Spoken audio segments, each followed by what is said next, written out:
ऐसे एक बात मैं बता दूं, जिन इमारतों को अपनी ऊंचाई पर गुमान रहता है ना सर, उन्हें सबसे ज्यादा अपने गिरने का डर रहता है। शायद यही हाल इस समय हो गया इस पार्टी का। सुरेश पाठक, प्रवक्ता जेजेपी के हैं। सुरेश जी, अजय चौटाला आज के दिन कह रहे हैं कि इस बार भी विधानसभा का जो ताला है वो जेजेपी की चाबी से ही खुलने वाला है। आप लोग भी मान लिए कि यहाँ 10-15 सीटें आएंगी, फिर आप लोग गठबंधन करके सरकार बनाने वाले हैं, क्यों सर? जी देखिए, हम तो पिछले उदाहरण लेके चलते हैं। जैसे 2019 में भी भारतीय जनता पार्टी 75 पार का नारा लेके चल रही थी और कांग्रेस पार्टी भी एक नारा लेके चल रही थी कि वो सरकार बनाएंगे। तो 2019 में भी विधानसभा की जो ताला है वो भी चाबी नहीं खोला था और जननायक जनता पार्टी ने ही खोला था। तो आज भी हरियाणा में ऐसे ही समीकरण है कि त्रिशंकु सरकार है और जननायक जनता पार्टी ही विधानसभा का ताला खोलेगी। दूसरी रही बात ये कि जैसा अभी बजरंग जी बता रहे थे कि बजरंग जी बता रहे थे कि वो एक कद्दावर नेता हैं और उनसे उन्होंने बात की। यदि कोई इंसिडेंट ही नहीं हुआ तो बजरंग जी को बात करके सफाई देने की क्या जरूरत थी। कांग्रेस पार्टी एक मंच पे खड़े सीनियर नेता को जब इनके सांसद लात मार सकते हैं, तो ये सोचिए कि कांग्रेस पार्टी में एक आम कार्यकर्ता की आज क्या स्थिति होगी।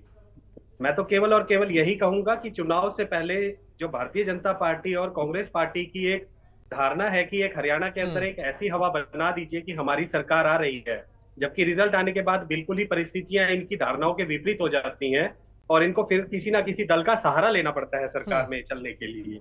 तो आज भी इस बारी भी आपको यही दिखाऊंगा कि इस बारी भी इनकी ऐसी स्थिति होगी कि इनको अपनी सरकार को चलाने के लिए किसी ना किसी दल का सहारा, और वो दल जननायक जनता पार्टी ही होगा हरियाणा में। ठीक है, विजेंद्र रेणु प्रवक्ता इनेलो के हैं। विजेंद्र साहब, जिस हरियाणा में आईएनएलडी की कभी तूती बोला करती थी, जिस आईएनएलडी का वर्चस्व हुआ करता था हरियाणा के अंदर, सर परिवार ऐसा टूटा कि सब कुछ सर बिखर सा गया। राजनीतिक रसूख किस तरह से घटता चला गया आईएनएलडी का पिछले 20 सालों में, देखिए किसी से छुपा नहीं है। क्या वो ठाठ बाट फिर से वापस आने की तैयारी इस बार आप लोग कर रहे हैं? किस तरह से कर रहे हैं, एक बार हम जानना चाहेंगे रेणु साहब। जैसे आपने अतीत से शुरू किया, मैं भी वहीं से शुरू करना चाहूंगा। 1987 में इंडियन नेशनल लोकदल पार्टी वो पार्टी थी जिसने पूरे हिंदुस्तान का रिकॉर्ड तोड़ने का काम किया था। 90 में से 85 सीटें जीत करके हरियाणा में सरकार स्थापित करने का काम किया।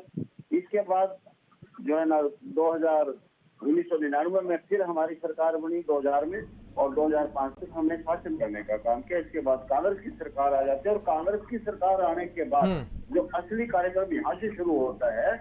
जब ठीक है एंटी इनकम्बेंसी हुई या जो भी हुआ, हमारे सत्ता चली गई, कांग्रेस आ गई। लेकिन जब कांग्रेस की सरकार के होते हुए 2014 में चुनाव होते हैं, और 2014 के चुनाव में इंडियन नेशनल लोकदल पार्टी बड़ा जबरदस्त कम बैक करते हुए 2 लोकसभा सीटें जीतने का काम करती है और 19 विधानसभा जीतने का काम करती है, और प्रदेश की दोबारा से फिर नंबर 2 की पार्टी बन जाती है। और उसके बाद एक उम्मीद बनती है कि 2019 में इनेलो की सरकार बनने जा रही है हरियाणा प्रदेश में। ये कोने कोने से आवाज आनी शुरू हो चुकी थी, लेकिन ये हमारा दुर्भाग्य रहा कि हमारी पार्टी में टूट हुई, जिसके कारण से जेजेपी बनी और इनेलो बनी।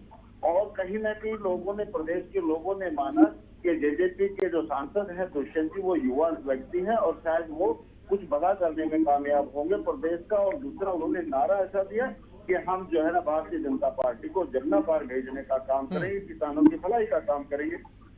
तो इंडियन नेशनल लोकदल पार्टी काफी नीचे गई और हमारा एक ही विधायक रह गया।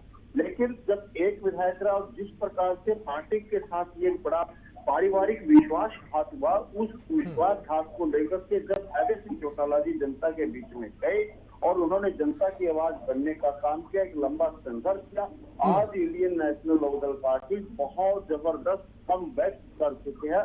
और अब 2024 की इंडियन नेशनल लोकदल पार्टी सरकार बनाने जा रही है। अजय सिंह चौटाला हरियाणा के मुख्यमंत्री बनेंगे, गठबंधन का शासन चलेगा। उसके लिए देखिए सागर जी, हालात ऐसे बने हुए हैं जिस प्रकार से आपने ठीक कहा कि जो जितनी ज्यादा ऊंचाई पर बैठा होता है उसको उतना ही ज्यादा गिरने का भी डर होता है, और वो बिल्कुल स्टिक बैठता है कांग्रेस के ऊपर।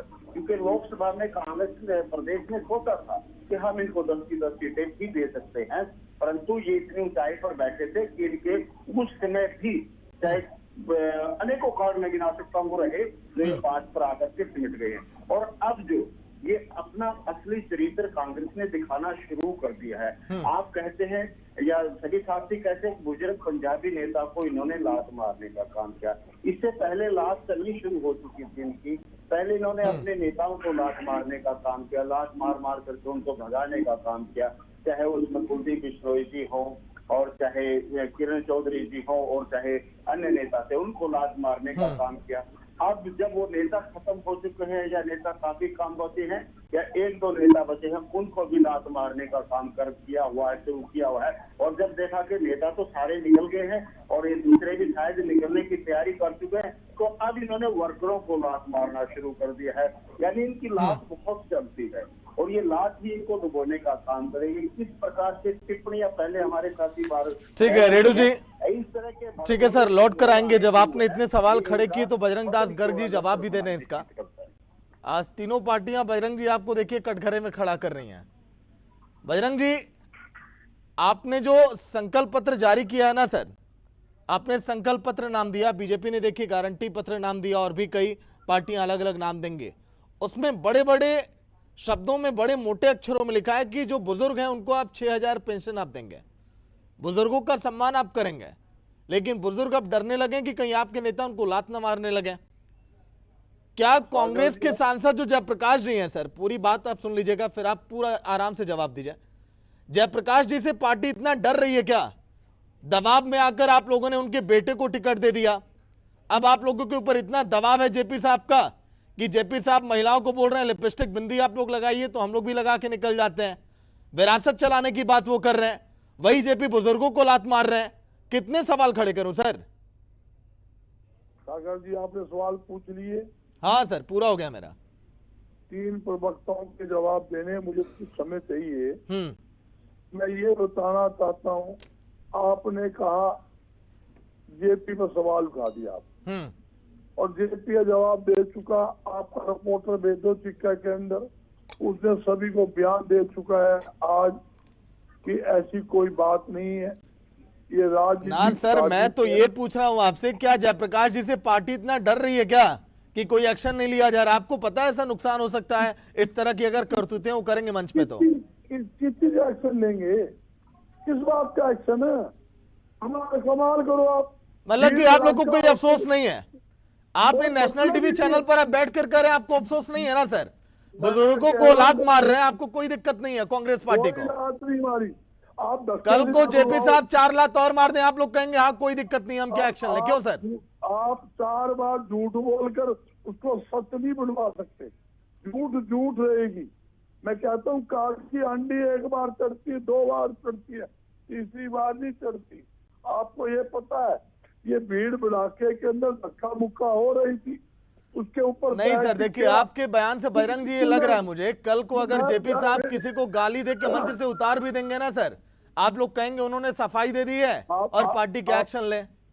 आप सागर जी, आप डिबेट नहीं कर रहे, आप सिर्फ एक पार्टी प्रवक्ता के नाते बहस कर रहे हो।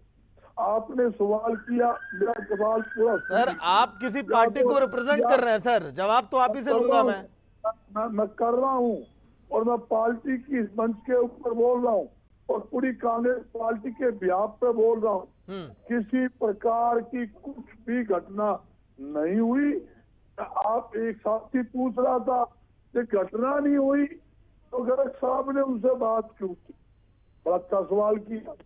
जब डिबेट आती है, जब डिबेट का टाइम फिक्स हुआ तो मुझे जानकारी लेना का हक बनता है। मैंने जानकारी ली उनसे, उन्होंने मुझे वीडियो भेजी, कहा कोई बात नहीं, ये तो सिर्फ भाई वहां के मतलब कि हमारी टीम के वीडियो भेजने से पहले आपको पता भी नहीं था क्या सर कि आज के दिन ऐसी घटना हुई है? घटना के बारे में वीडियो चल रही है, मगर मैं उनसे जानकारी तो लूं। चलिए बजरंग जी, जवाब पर आपके बने रहेंगे सर।